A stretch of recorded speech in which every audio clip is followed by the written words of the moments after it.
আসসালামু আলাইকুম। আশা করি সবাই ভালো আছেন।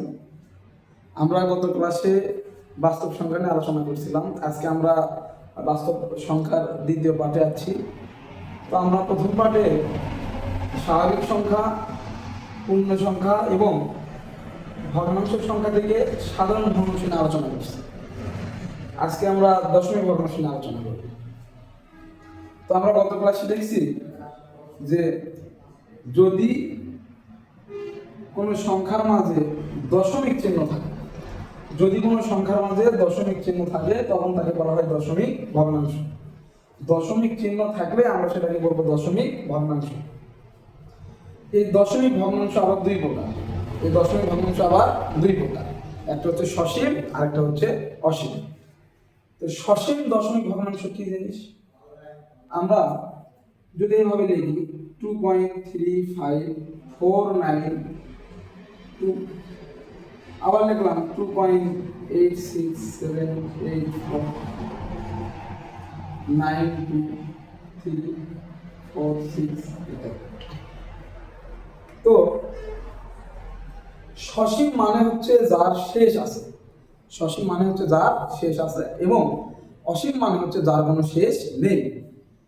তো এখানে আমি দুইটা ভগ্নাংশ লিখছি। একটা দশমিকের পরে 3, 5, 4, 9, 2 এই 5টা অঙ্ক আছে এবং আরেকটা দশমিকের পরে অনেকগুলো অঙ্ক আছে। এখন দশমিকের পরে অঙ্ক সংখ্যা কি আমরা গণনা করতে পারতেছি? অবশ্যই দশমিকের পরে অঙ্ক সংখ্যাগুলো কিন্তু গণনা করা যাচ্ছে। অর্থাৎ এখানে দশমিকের পরে সংখ্যা আছে 5টি আর এখানে 1, 2, 3, 4, 5, 6, 7, 8, 9, 10টা। তো যদি দশমিকের পরে অঙ্ক সংখ্যা গণনা করা যায় তাহলে তাকে বলা হয় সসীম দশমিক ভগ্নাংশ এবং দশমিকের পরে যদি অঙ্ক সংখ্যা গণনা করা না যায় তখন তাকে বলা হবে অসীম দশমিক ভগ্নাংশ।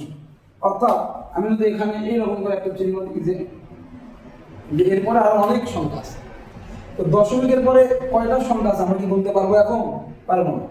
তাহলে যদি এইরকম থাকে যে দশমিকের পরে কয়টা সংখ্যা আছে সেটা যদি গণনা করা না যায় তাহলে সেটাকে বলা হবে অসীম দশমিক ভগ্নাংশ।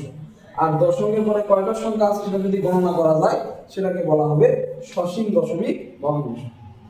এই অসীম এবং সসীম দশমিক ভগ্নাংশ আবার দুই প্রকার। তো সসীম দশমিক ভগ্নাংশ আবার দুই প্রকার। একটা হচ্ছে আবৃত আর একটা হচ্ছে অনাবৃত। ঠিক একইভাবে অসীম দশমিক ভগ্নাংশ দুই প্রকার। একটা হচ্ছে আবৃত এবং একটা হচ্ছে অনাবৃত। তো আবৃত আর অনাবৃতটা কি জিনিস? খুবই সহজ একটা বিষয়। আমাদের প্রথম মনে রাখতে হবে যে সসীম মানে হচ্ছে যার শেষ আছে, সসীম মানে হচ্ছে যার শেষ আছে এবং অসীম মানে হচ্ছে যার শেষ নেই। তাহলে আবৃত কি? যদি দশমিকের পরে একই সংখ্যা বারবার আসে, যদি দশমিকের পরে একই সংখ্যা বারবার আসে তখন তাকে বলা হয় আবৃত। আবার বলতেছি, দশমিকের পরে যদি একই সংখ্যা বারবার থাকে, একই অঙ্ক যদি বারবার থাকে তখন তাকে বলা হয় আবৃত এবং একই অঙ্ক যদি বারবার না থাকে তাহলে তাকে বলা হয় অনাবৃত। তো আমি যদি এখানে এরকম দুটো সংখ্যা লিখি 24.68931, আবার যদি লিখি 4.26262626, তাহলে দুইটা ভগ্নাংশেই কিন্তু দশমিকের পরে কয়টা অঙ্ক আছে সেটা গণনা করা যাচ্ছে। দুইটা ভগ্নাংশেই দশমিকের পরে কয়টা অঙ্ক আছে সেটা গণনা করা যাচ্ছে। অর্থাৎ এখানেও দশমিকের পরে যে কয়টা অঙ্ক আছে গণনা করা যাবে, এখানেও গণনা করা যাবে। তাহলে অবশ্যই এই দুইটা সসীম দশমিক ভগ্নাংশ এবং এই দুইটা ভগ্নাংশের মধ্যে একটা হচ্ছে আবৃত এবং আরেকটা হচ্ছে অনাবৃত। তো প্রথমটাই দেখেন, দশমিকের পরে 6, 8, 9, 3, 2, 1 সংখ্যাগুলো কি একই সংখ্যা বারবার আসেনি। কিন্তু দ্বিতীয় ভগ্নাংশে দেখা যাচ্ছে দশমিকের পরে 26 26 26 26, অর্থাৎ একই সংখ্যা বারবার আছে। যদি দশমিকের পরে একই চেহারা যদি বারবার দেখা যায় তাহলে তার নাম হচ্ছে আবৃত। তার নাম কি? আবৃত। আর যদি একই চেহারা বারবার না দেখা যায়, যদি চেহারার পরিবর্তন থাকে, তাহলে তার নাম হচ্ছে অনাবৃত। তার নাম কি? অনাবৃত। তো আশা করি আমরা বিষয়টা বুঝতে পারছি। ঠিক একইভাবে আমি যদি এই দুইটাকে যদি আমি অসীম করে দিই, অর্থাৎ এখন কিন্তু আর এখানে বলা যাবে না যে দশমিকের পরে কয়টা করে অঙ্ক আছে। তো এখন এখানে কিন্তু একই সংখ্যা বারবার আসেনি, আর দ্বিতীয় ভগ্নাংশে কিন্তু একই সংখ্যা বারবার আসছে। তাহলে এখন আমরা এটার নাম বলতে পারবো অসীম। কারণ কি? কারণ এটা দশমিকের পরে কয়টা সংখ্যা আছে বা কয়টা অঙ্ক আছে সেটা কিন্তু আমরা গণনা করতে পারবো না। ওই জন্য এটার নাম হচ্ছে অসীম অনাবৃত। অনাবৃত কেন? কারণ একই চেহারা বারবার আসেনি, এই জন্য অনাবৃত। আর এটা অসীম আবৃত। আবৃত কেন? একই চেহারা বারবার আছে। তো যদি একই চেহারা বারবার না আসে তাহলে অনাবৃত, একই চেহারা বারবার আসলে আবৃত। তাহলে এটাকে আমরা বলতে পারবো অসীম, যেহেতু অনেকগুলো সংখ্যা আছে, অসীম অনাবৃত দশমিক ভগ্নাংশ। এবং এটা এটা অসীম আবৃত দশমিক ভগ্নাংশ। অসীম অনাবৃত দশমিক ভগ্নাংশ এবং অসীম আবৃত দশমিক ভগ্নাংশ। তো আশা করি আমরা দশমিক ভগ্নাংশ সম্পর্কে সবকিছু জানতে পারছি। তো এখন আমরা শিখব মূলদ এবং অমূলদ সংখ্যা। মূলদ এবং অমূলদ সংখ্যা। তার আগে আমি বিষয়টা আরেকবার লিখে দিই আপনাদের। যদি আমি লিখি 2.46892 3.86429 4.828282 7.422222। তাহলে এই জায়গায় যে চারটা ভগ্নাংশ আছে, আপনারা নিজেরা চেষ্টা করুন, দেখেন তো বলতে পারেন কিনা কোনটা কোন ভগ্নাংশ। প্রথম যেটা আছে, এখানে দেখা যাচ্ছে দশমিকের পরে মাত্র 5টা অঙ্ক আছে, অর্থাৎ আমরা অঙ্ক সংখ্যা গণনা করতে পারতেছি। তাহলে এটার নাম অবশ্যই সসীম এবং একই চেহারা কিন্তু বারবার আসে নাই, ওই জন্য এটার নাম হবে সসীম অনাবৃত দশমিক ভগ্নাংশ। এবং পরেরটা কিন্তু সসীম না, এটা অসীম এবং এটা কিন্তু অনাবৃত, কারণ একই চেহারা বারবার বা একই অঙ্ক বারবার আসেনি। তাহলে এটা সসীম অনাবৃত দশমিক ভগ্নাংশ, এটা অসীম অনাবৃত দশমিক ভগ্নাংশ। একইভাবে 4.8282 একই সংখ্যা বারবার আসছে, তাহলে এটা অবশ্যই সসীম আবৃত দশমিক ভগ্নাংশ এবং এটা এটা অসীম আবৃত দশমিক ভগ্নাংশ। কারণ দশমিকের পরে একই সংখ্যা বারবার আছে, যদিও বা এখানে একটা 4 আছে, তো এটা আসলে কোনো বিষয় না। এরপরের যে সংখ্যাগুলো আছে এগুলো কিন্তু বারবার আছে, তো যদি এরকম বারবার আসে তাহলে এর নাম হচ্ছে আবৃত দশমিক ভগ্নাংশ। তো আমরা এই আবৃত দশমিক ভগ্নাংশকে যদি অসীম আবৃত দশমিক ভগ্নাংশ হয়, অসীম হতে হবে এবং আবৃত হতে হবে, অসীম হতে হবে এবং আবৃত হতে হবে, অর্থাৎ অসীম এবং একই সংখ্যা বারবার আসতে হবে। এইরকম সংখ্যাকে, এই অসীম আবৃত দশমিক ভগ্নাংশকে অন্যভাবেও প্রকাশ করা যায়, সেটা হচ্ছে একটা চিহ্নের মাধ্যমে। কিসের মাধ্যমে? একটা চিহ্নের মাধ্যমে। আমরা এই সংখ্যাটাকে এইভাবে লিখতে পারি 7.42, তার উপরে এরকম একটা বিন্দু দিতে পারি। এই যে চিহ্নটার নাম হচ্ছে পৌনঃপুনিক।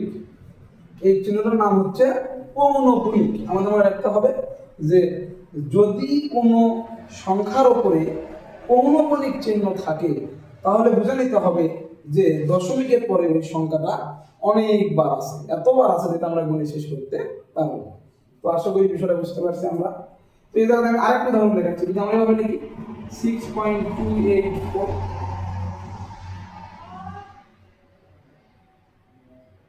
এরকম লিখলাম। তাহলে এখানে কিন্তু আমি 2 এবং 8 দুইটার উপরেই পৌনঃপুনিক দিচ্ছি। এর মানে হচ্ছে দশমিকের পরে এই 2 8 বারবার আছে 6.28282828 এরকম বারবার আছে। ঠিক একইভাবে আমি যদি এভাবে লিখি,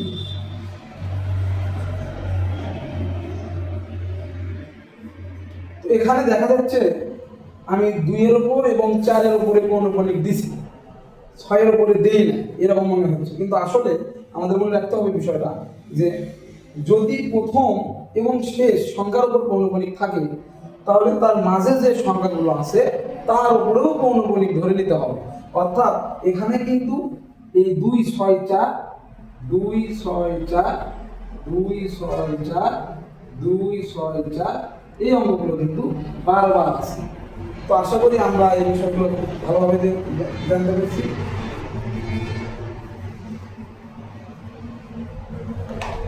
তো এখন আমরা দেখব মূলদ সংখ্যা কাকে বলে। আমরা যদি মূলদ সংখ্যা চিনতে পারি তাহলে অমূলদ সংখ্যা আমরা অবশ্যই চিনতে পারি। তো মূলদ সংখ্যা কাকে বলে? মূলদ সংখ্যা যে সকল সংখ্যাকে p ডিভাইডেড q আকারে বা ভগ্নাংশ আকারে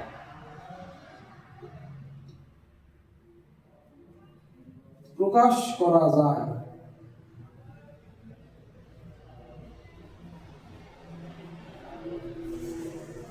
তাদের মূলদ সংখ্যা বলে।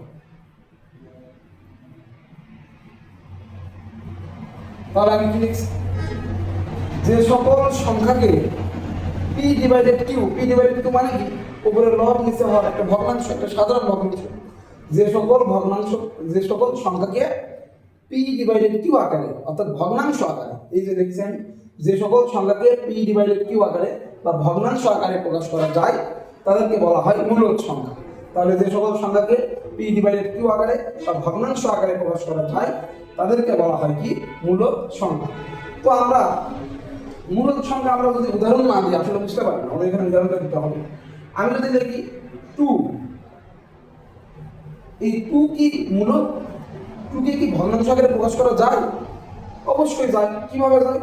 আমরা ক্লাস 5 বা প্রাইমারিতে আমরা শিখে আছি যে যত সংখ্যা আছে প্রত্যেকটা সংখ্যার নিচেই কিন্তু কোনো কিছু নাই মানে কিন্তু 1 আছে। এটা আমরা শিখছি কিন্তু যে কোনো সংখ্যার নিচে কিছু নাই মানে কিন্তু 1 আছে। তো আসলে আমরা যদি 2 এর নিচে 1 দেই, 2 যদি 1 দ্বারা ভাগ করি তাহলে কিন্তু 2ই পাওয়া যায়। তাহলে আমাদের আগে ছিল 2, তার নিচে যদি 1 দেই তাহলে মানে কি কোনো পরিবর্তন হয়? হয় না, 2ই পাওয়া যায়। তাহলে 2 কে কিন্তু p ভাগ q আকারে প্রকাশ করা যায়, অর্থাৎ উপরের p নিচের q মাঝখানে ভাগ চিহ্ন। তো যদি 2 কে যদি p ভাগ q আকারে প্রকাশ করা যায় তাহলে 2 অবশ্যই একটা মূলদ সংখ্যা। 2 অবশ্যই একটা কি সংখ্যা? মূলদ সংখ্যা। ঠিক একইভাবে যদি আমি দেখি -4, তো -4 এর নিচেও কিছু নাই মানে কি আছে? 1 আছে। তাহলে এটাও -4ই হবে। তার মানে -4 কেও কিন্তু ভাগ আকারে প্রকাশ করা যায়, ভগ্নাংশ আকারে প্রকাশ করা যায়। তাহলে -4 একটা কি সংখ্যা? -4 একটা মূলদ সংখ্যা। ঠিক একইভাবে আমি যদি বলি 15 কি আছে? এর নিচে কিছু নেই মানে 1 আছে। তাহলে এটাও একটা কি সংখ্যা? এটাও একটা মূলদ সংখ্যা। তাহলে আমরা জানি যে পজিটিভ সংখ্যা এবং নেগেটিভ সংখ্যা এগুলোকে বলা হয় পূর্ণ সংখ্যা। এগুলোকে কি বলা হয়? পূর্ণ সংখ্যা। যত পূর্ণ সংখ্যা আছে সবাই মূলদ সংখ্যা। তাহলে আমাদের মূলদ সংখ্যার কিছু শর্ত আছে, আমি লিখে দিচ্ছি। আমরা একটা বলতে পারি কি যে সকল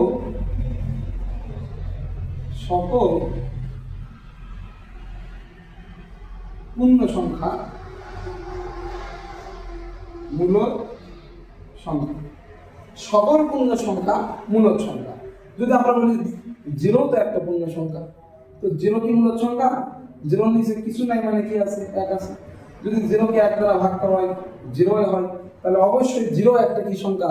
মূলদ সংখ্যা। ঠিক আছে। কিন্তু আমাদের এখানে আরেকটা বিষয় লক্ষ্য রাখতে হবে, আমরা কিন্তু 0 কে যে কোনো কিছু দিয়ে ভাগ করতে পারি, কিন্তু জিরো দিয়ে কিন্তু অন্য কোনো সংখ্যাকে ভাগ করা যায় না। যদি আমরা বলি 2/0, এটা কত হবে?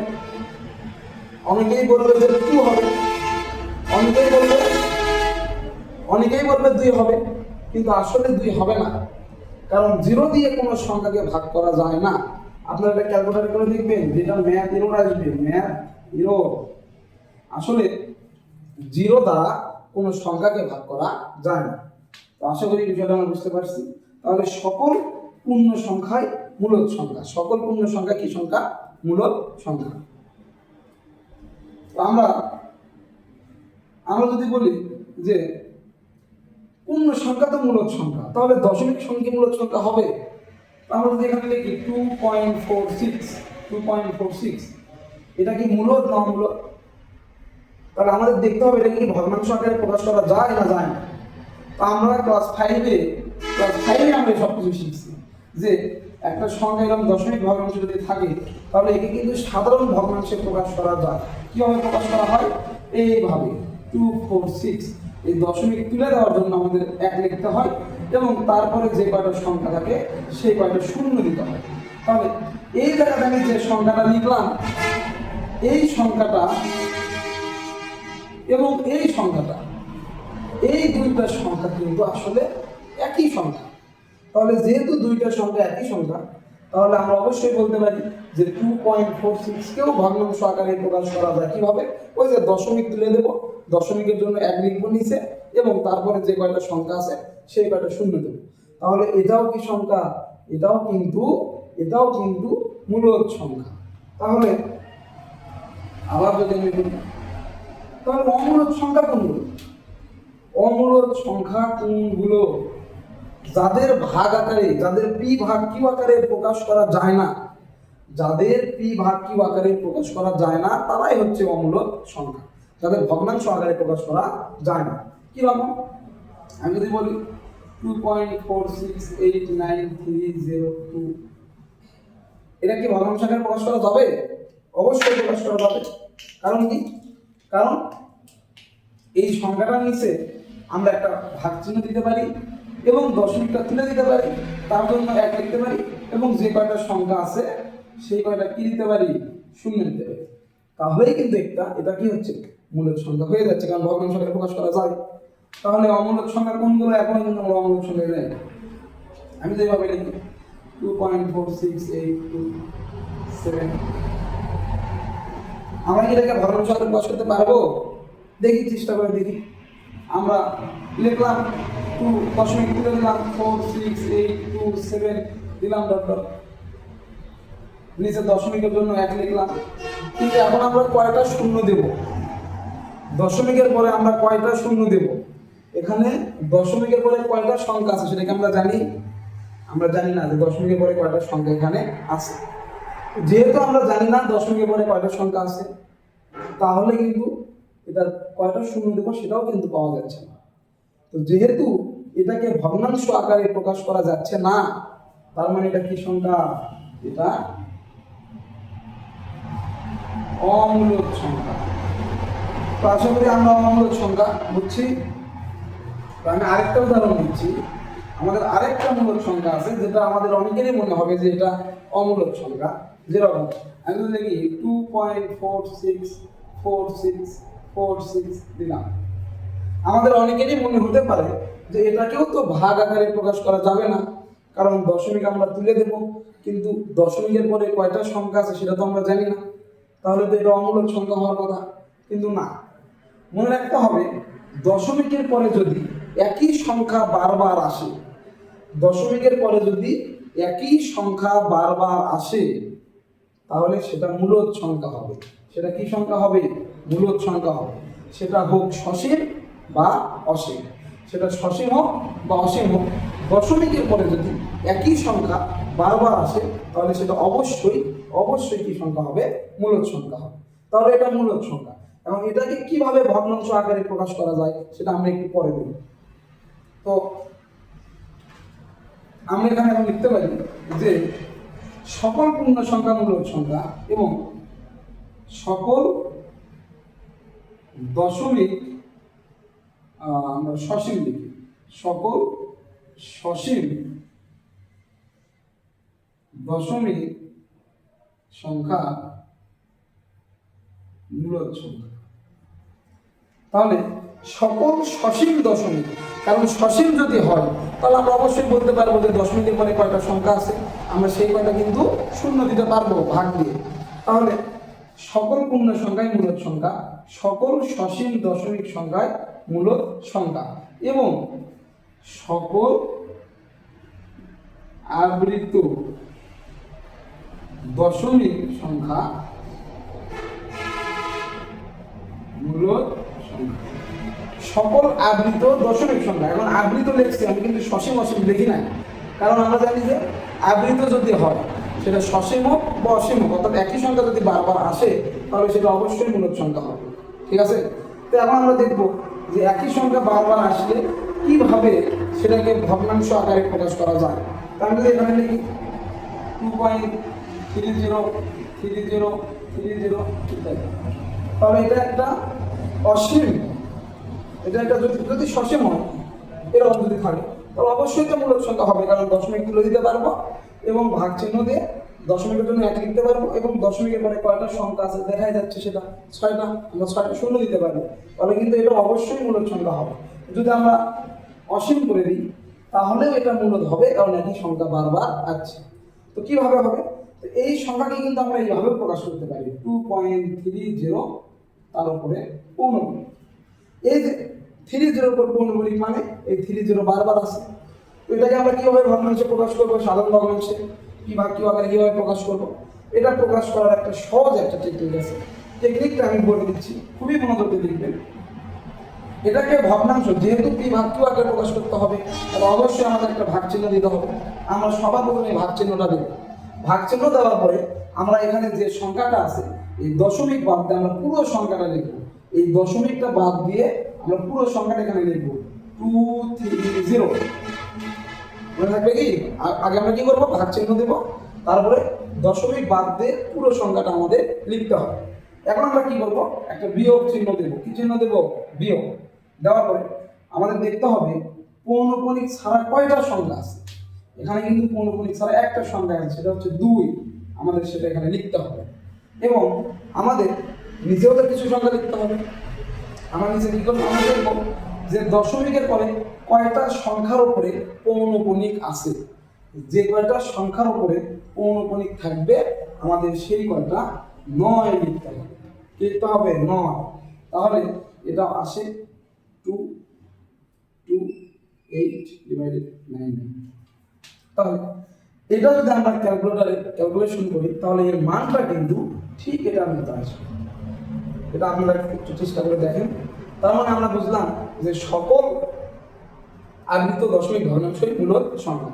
তো এটার আরো দুই একটা উদাহরণ আমি দেখাচ্ছি। যদি কখনো এইরকম 46.2787878, তো আমি এটা যদি এরকম থাকে এটাকে কিন্তু আমি এভাবে লিখতে পারি, যেহেতু 78টা বারবার আছে তাহলে 46.278 আমি শুধু 7 আর 8 এর উপর পৌনঃপুনিক দিতে পারি। তো এটাকে আমরা কিভাবে ভগ্নাংশ আকারে প্রকাশ করব? আমাদের প্রথম কাজ কি? আমাদের প্রথম কাজ হচ্ছে একটা ভাগ চিহ্ন দেওয়া। তারপর কাজ কি? তারপর কাজ হচ্ছে আমাদের পুরো সংখ্যাটা আমাদের এখানে লিখতে হবে, শুধু দশমিক বাদ দিয়ে 46278 এবং আমরা কিন্তু এখানে কোনো পৌনঃপুনিক দিব না, আমরা শুধুমাত্র দশমিক বাদ দিয়ে যা আছে এখানে এদিক থেকে এদিকে আমরা পুরো সংখ্যাটা এখানে লিখবো। তারপর এখান থেকে আমাদের বিয়োগ দিতে হবে। কত বিয়োগ দেবো? আমাদের দেখতে হবে পৌনঃপুনিক ছাড়া এখানে কি কি আছে। শুধুমাত্র পৌনঃপুনিক আছে এই দুইটা সংখ্যার উপর, তাই না? তো এই দুইটা ছাড়া আমাদের এখানে কি আছে? 462। আমাদের এই দিক থেকে সংখ্যাটা লিখতে হবে, ডান আমরা বাম দিক থেকে ডান দিকে যাব 462। তো আবার বলতেছি আমাদের কাজ হচ্ছে আগে একটা ভাগ চিহ্ন দেওয়া, তারপরে পুরো সংখ্যাটা লিখতে হবে এবং সেখান থেকে বিয়োগ করতে হবে কি পৌনঃপুনিক ছাড়া যে কয়টা আছে সেটা আমাদের সিরিয়াল ভাবে এখানে লিখতে হবে 462। এখন আমাদের ভাগ দেওয়ার পরে আমরা হরে কি কি লিখব? আমাদের হরে লিখতে হবে যে কয়টা সংখ্যার উপরে পৌনঃপুনিক আছে সেই কয়টা 9 লিখতে হবে। কি লিখতে হবে? 9 লিখতে হবে। তাহলে এখানে দুইটা সংখ্যার উপরে পৌনঃপুনিক আছে সেই কয়টা 9 লিখবো এবং দেখতে হবে পৌনঃপুনিক ছাড়া কয়টা সংখ্যা আছে। তো আমাদের অবশ্যই মনে রাখতে হবে আমাদের নিচের যে কাজটা, হরের যে কাজটা, এটা কিন্তু দশমিকের পরের হিসাব। হরের যে কাজটা এটা কিন্তু দশমিকের আগের না, দশমিকের পরের হিসাব। অর্থাৎ দশমিকের পরে যে কয়টা সংখ্যার উপরে পৌনঃপুনিক থাকবে সেই কয়টা 9 লিখতে হবে, এবং পৌনঃপুনিক ছাড়া যে কয়টা সংখ্যা থাকবে সেই কয়টা 0 লিখতে হবে। তাহলে দশমিকের পরে পৌনঃপুনিক ছাড়া কয়টা সংখ্যা আছে এখানে? একটা, শুধুমাত্র 2। ওই জন্য আমরা একটা 0 লিখব। তো এটা বিয়োগ করলে আমাদের অ্যান্সার পাওয়া যাবে। তো আশা করি সবাই বুঝতে পারছে। আমি আরেকটা উদাহরণ দেখাচ্ছি। যদি এরকম থাকে,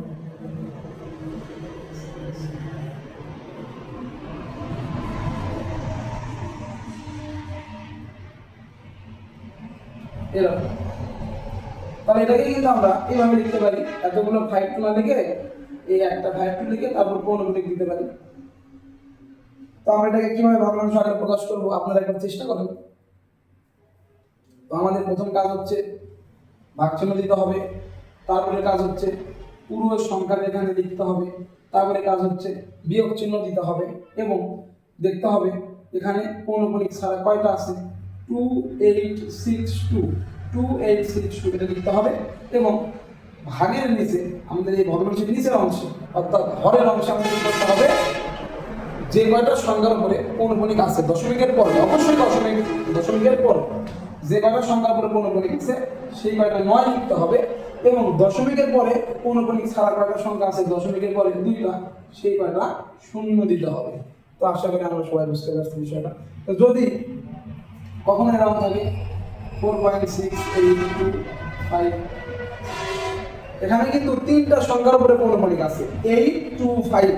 আমি কিছুক্ষণ আগে বলছিলাম যে যদি প্রথম এবং শেষ সংখ্যার উপর পৌনঃপুনিক থাকে তাদের মাঝখানে যত সংখ্যা থাকবে সবগুলোর উপরেই পৌনঃপুনিক থাকবে। তো এটাকে আমরা কিভাবে ভগ্নাংশ আকারে প্রকাশ করব? প্রথমে আমাদের পুরো সংখ্যাটা লিখতে হবে, তারপরে বাদ দিতে হবে পৌনঃপুনিক ছাড়া কয়টা আছে, শুধুমাত্র 4 আর 6।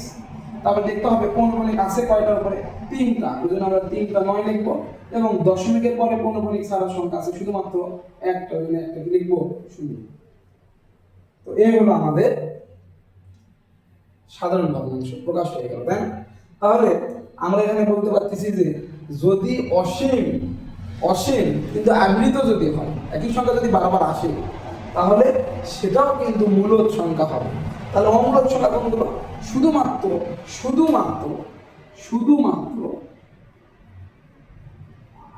শুধুমাত্র অসীম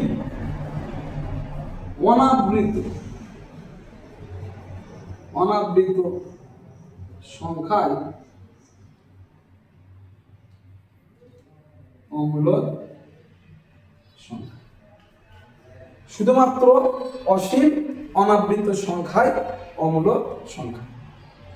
তো এই হলো আমাদের মূলদ, অমূলদ, ভগ্নাংশ, পূর্ণ সংখ্যা, স্বাভাবিক সংখ্যা। তো আমরা এই বিষয়গুলো অবশ্যই আমাদের মনোযোগ সহকারে শেখা উচিত।